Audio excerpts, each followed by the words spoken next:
This channel does not promote any violent, harmful, or illegal activities. All content provided by this channel is meant for an educational purpose only.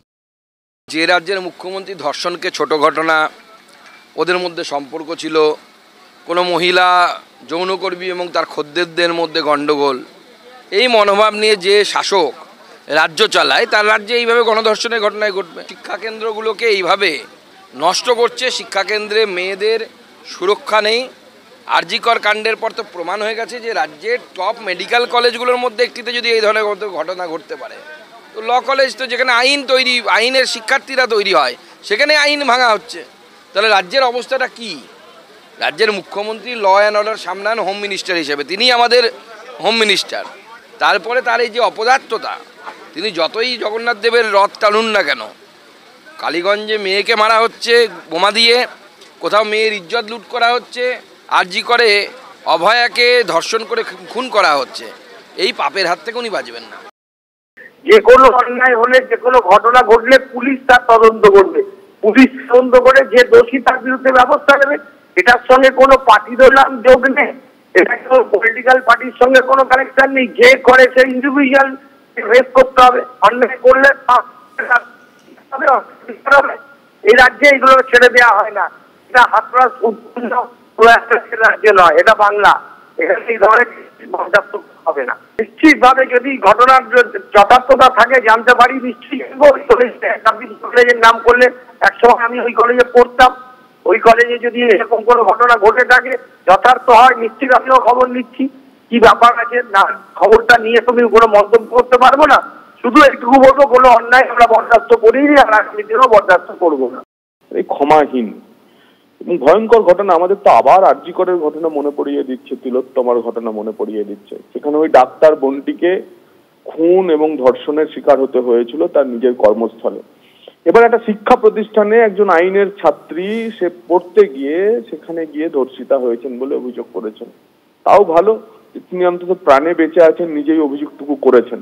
আরজিকরের ঘটনায় মমতা বন্দ্যোপাধ্যায়ের police ধর্ষণের সমস্ত অভিযোগগুলিকে লোপাট করে দিয়েছিল, কিন্তু এক্ষেত্রে সেই মহিলা ছাত্রীটি নিজে দাঁড়িয়েছেন এবং নিজে দাঁড়িয়েই অভিযোগ করেছেন। কিন্তু পশ্চিমবঙ্গ পুলিশের উপর আমাদের অন্তত কোনো ভরসা নেই। আপনারা পরপর দেখুন, পার্ক স্ট্রিট, কামদুনি, হাঁসখালি, তারপরেতে সন্দেশখালি, আরজিকর, জয়নগর, কুলতলি এবং তারপরে এখানে কসবার ঘটনার কথা আপনারা বলছেন। তাই আমি চাইবো যে ওই ছাত্রীর পরিবার তারা নিরপেক্ষ তদন্ত যদি চায়, তারা আদালতে গিয়ে তারা সিবিআই বা অন্য তদন্তের দাবি করুক। এখানে কোনো তৃণমূলের নেতা ছিল বা না ছিল এই বিষয়টা আমার এখনো অব্দি জানা নেই। কারণ কোনো কিছু ঘটনার গুরুত্ব যদি আমি বিবেচনা করি, এটা একটা বিরাট বড় ক্রাইম যদি এই ঘটনাটা সত্যি হয়ে থাকে। আমি শুধু এইটুকুনি বলতে পারি, কোনো তৃণমূল নেতা থাক বা তৃণমূল নেতা না থাক, আপনাকে বর্তমানে আমি যত জানি কলেজের স্টাফ, এবং ও তৃণমূল ছাত্র পরিষদের কোনো পদে নেই, এটা আমি জানি।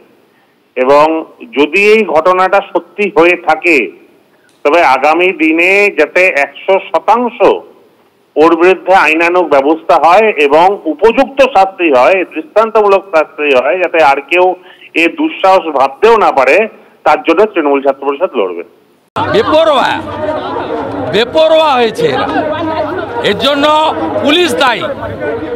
মনোজ বার্মা, বিনীত গোয়েল, রাজীব কুমার, দেখুন সব কি করছে গিয়ে ওখানে। কলকাতা পুলিশকে তো পুরো নিয়ে চলে গেছে দীঘাতে। লোক তো নেই দীঘায়, জামা খুলিয়ে পুলিশকে দিয়ে হাঁটাবে। এই রাজ্যের মুখ্যমন্ত্রীর চেয়ারে থাকার যোগ্যতা নেই। আমরা ইস্যু টেক আপ করছি এবং খুব বড় জিনিস হবে, বড় হবে। সামাজিক অবক্ষয়ের ক্ষেত্রে এরকম ঘটছে এবং খুব দুঃখজনক যদি এরকম ঘটনা ঘটে থাকে। এইসব ঘটনা নিয়ে যত রাজনীতিকরণ কম হবে, তত কিছু কিছু সমাজের দুষ্কৃতকারী বা বিকৃত মনের লোকদের উৎসাহ কম পাবে। তারা আমরা দেখেছি বিজেপি শাসিত রাজ্যে, কর্ণাটকে আর অন্য রাজ্যে দেখেছি নৃশংসভাবে নারী ধর্ষণ করে তাদের মুখে প্রস্রাব পর্যন্ত করে দেওয়া হয়েছে। সুতরাং শুভেন্দু অধিকারীর মুখে এসব কথা মানায় না। সারা ভারতবর্ষের বিভিন্ন কোণায় বিভিন্ন নারীদের ওপর, তাদের ওপর আক্রমণ হচ্ছে। এটা সার্বিকভাবে বন্ধ হওয়া প্রয়োজন। এক রাজ্য আর এক রাজ্যকে, এক রাজনৈতিক দল আর এক রাজনৈতিক দলকে আক্রমণ করবে একটা সামাজিক ব্যাধি নিয়ে, সামাজিক অবক্ষয় নিয়ে, এই রাজনীতিকরণ বন্ধ হওয়া দরকার।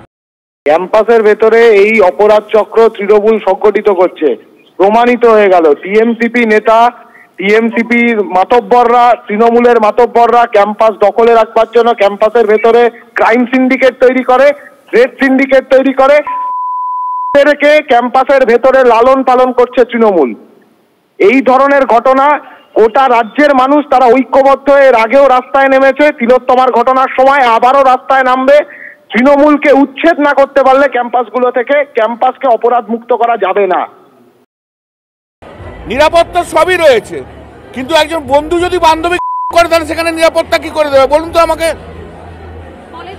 কলেজের ভেতরে যদি করে সেখানে পুলিশ থাকবে কলেজে? প্রাক্তনরা ঢুকলো কি করে? তাদের সঙ্গে নিঃসন্দেহে প্রাক্তনরা যখন ঢোকে তখন তো সেই নিঃসন্দেহে কিছু লিঙ্ক আছে। প্রাক্তনও আর যাই হোক, সে তো ছাত্র, সে তো পুরুষ। কলেজ কর্তৃপক্ষ যদি ব্যবস্থা না করতে হয়, কলেজ কর্তৃপক্ষের বিরুদ্ধে পদক্ষেপ নেওয়া উচিত। আর পদক্ষেপ নেওয়া উচিত। তাহলে যারা ঘুরছে, যাদের সঙ্গে ঘুরছে তাদেরও ঠিক করা উচিত কাদের সঙ্গে ঘুরছে, কাদের সঙ্গে ঘুরছে না। এটা তো মানসিকতার পরিবর্তন যতক্ষণ না হবে ততক্ষণ হবে না। এটাকে কোনো আইন চাপা দিয়ে, আইন দিয়ে, পুলিশ দিয়ে এ করে হবে না। এটা মানসিকতার পরিবর্তন থাকতে হবে। পরিবর্তন চাই, মানসিকতার পরিবর্তন প্রতিদিন প্রতি জায়গায়। আজকে যদি স্টুডেন্টরা যদি তাদের সহপাঠিনীকে মানে করে, এর চেয়ে দুঃখের খবর তো কিছু নেই। এটা তো প্যাথেটিক। এটা অত্যন্ত সিরিয়াস এবং এটা আমি জানি না, আপনি হঠাৎ বললেন, এটা পুলিশের কাছে আমি খবর নিয়ে তারপর বলব যে এই ঘটনায় কারা অভিযুক্ত তাদের কঠোর থেকে কঠোরতম শাস্তি হওয়া উচিত।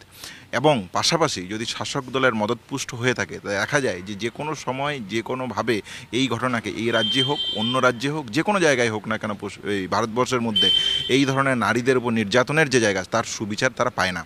তাহলে শাসক দলের যে চোখরাঙানি, এই চোখরাঙানিকে যদি প্রতিহত করতে হয় তাহলে গণ আন্দোলনের প্রয়োজন। এই গণ আন্দোলনের মধ্য দিয়ে নিরপেক্ষ তদন্ত মাধ্যমে যারা এই ঘটনায় দোষী তাদের কঠোর থেকে কঠোরতম শাস্তি হওয়া উচিত বলে West Bengal junior doctors front মনে করে।